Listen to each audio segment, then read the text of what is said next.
It was the winter of 2018, a particularly brutal one in northern Minnesota. I had been living in a cabin deep in the woods, far from the noise of the city, the kind of isolation I thought I wanted, the quiet, the stillness, the space to think. But during the long winters, the silence could feel suffocating, like it had weight. That night, the storm was unrelenting. Snow pounded against the windows like fists, and the wind screamed through the trees. I was curled up on the worn-out armchair by the fire, trying to ignore the deep creaks of the cabin shifting in the cold. The light from the flames danced across the walls, and my mind wandered to thoughts of being completely cut off from the world. I told myself I was used to it, but there's something about winter nights, when the storm traps you in, that makes you feel uneasy. Then came the knock. Bang. Bang. At first I thought I was hearing things. The sound seemed too out of place, too human. I sat still, staring at the front door. Bang, bang, bang. Louder this time. I swallowed hard, my heart picking up a frantic rhythm. Nobody should be here. Nobody could be here.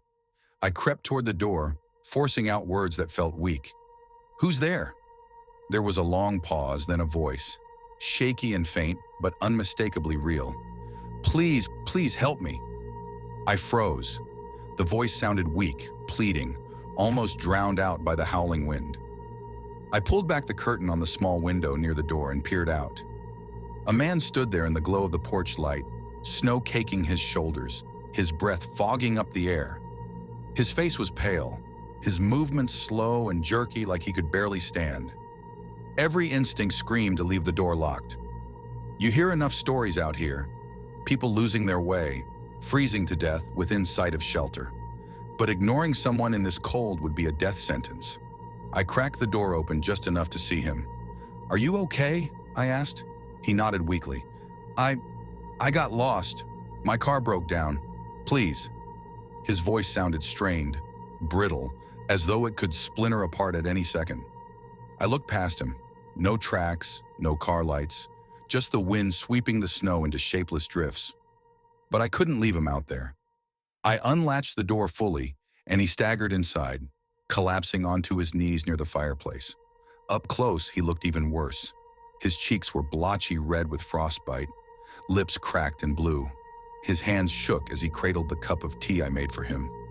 Thank you, he rasped, staring into the fire like it held his life in its glow. I was walking for miles trying to find something. I thought I'd die out there. Where's your car? I asked, trying to make conversation to calm myself. Just a few miles back, he muttered, waving vaguely toward the woods. I lost track. Everything looked the same in the storm. The way he spoke was odd, sluggish, like he was piecing the words together with effort. I shrugged it off, thinking he was just exhausted. After all, hypothermia does strange things to the mind. Get some rest, I told him, setting up a blanket and pillow on the couch. You'll need your strength once the storm clears. He didn't say anything, just nodded stiffly. I retreated to my room, locking the door behind me. Habit. Hours later, I woke up to the sound of something faint. Scratch, scratch, scratch. I sat up in bed, heart thudding. The noise was coming from the other side of my door. I held my breath, listening. It was slow, deliberate, like someone dragging fingernails against wood. Hey, I called out, trying to mask the shake in my voice. You okay? No answer, just the scratching. I grabbed the bat I kept beside my bed, another habit of living alone in the woods, and crept toward the door. My hands shook as I turned the lock. I yanked the door open and froze. The living room was empty. The blanket and pillow I'd set up were untouched, almost as though they'd never been used. The front door was open, snow piling inside onto the wooden floor. My breath fogged in the icy air. I stepped outside onto the porch, the cold slapping me awake. I scanned the darkness, but there was nothing, just the faint swirl of snow and the distant groan of wind through the trees. My gut twisted. Something wasn't right. The next morning, I called the local authorities as soon as the phone lines cleared. They told me they'd send someone out to investigate. Hours later, they arrived with grim expressions. They found a car a mile down the road, buried under snow. Inside was the frozen body of a man, slumped in the driver's seat. He died of exposure at least 2 nights before. It was the same man. I showed them where I'd let him in, where he'd sat by the fire, but they only found footprints leading out of the cabin. Nothing coming in. To this day, I have no explanation. Maybe it was some sort of hypothermia-induced hallucination, but the empty teacup by the fire says otherwise. I still live alone out here, but I don't open the door for strangers anymore, because sometimes they're not strangers at all.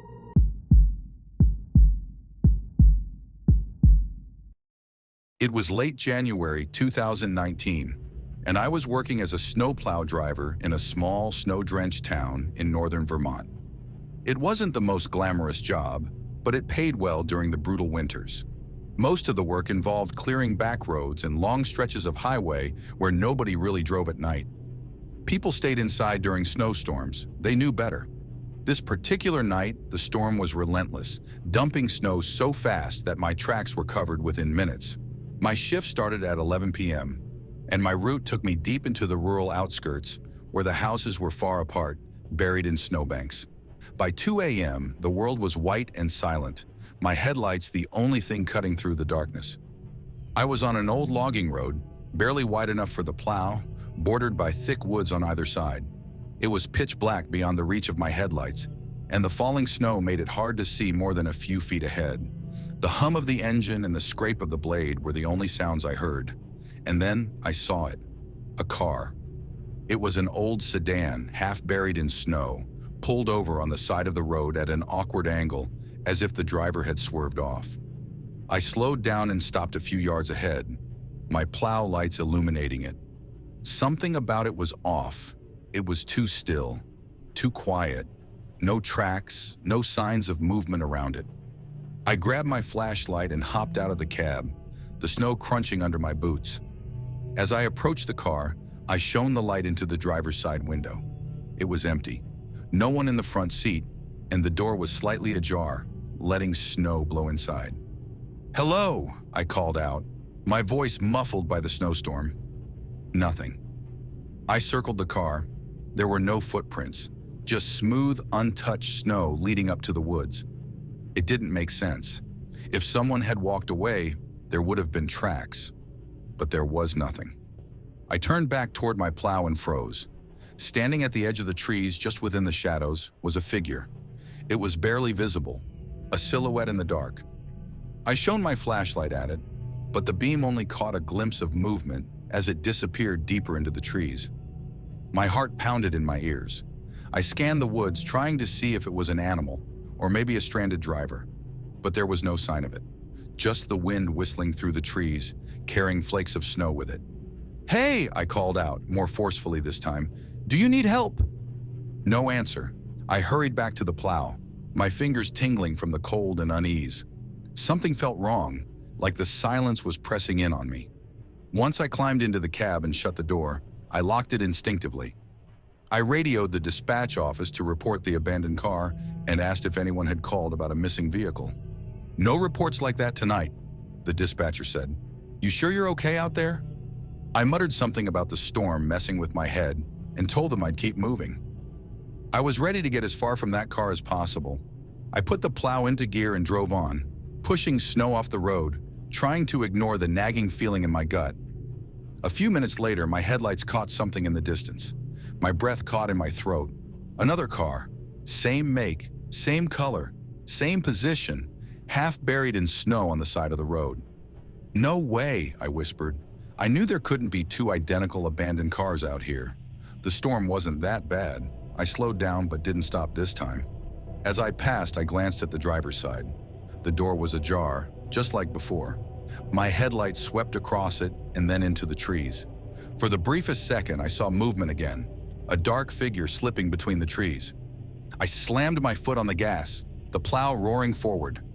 I couldn't shake the feeling that something was following me, keeping pace with the truck just out of view. I checked my mirrors constantly, my palms sweating despite the cold. The woods seemed closer now, the trees pressing in against the road. When I finally reached the highway again, the storm had begun to let up. I radioed dispatch and told them I was heading back to town. I didn't mention the car.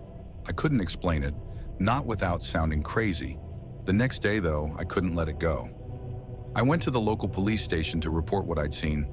The officer listened quietly, and when I described the location of the first car, he frowned. That road?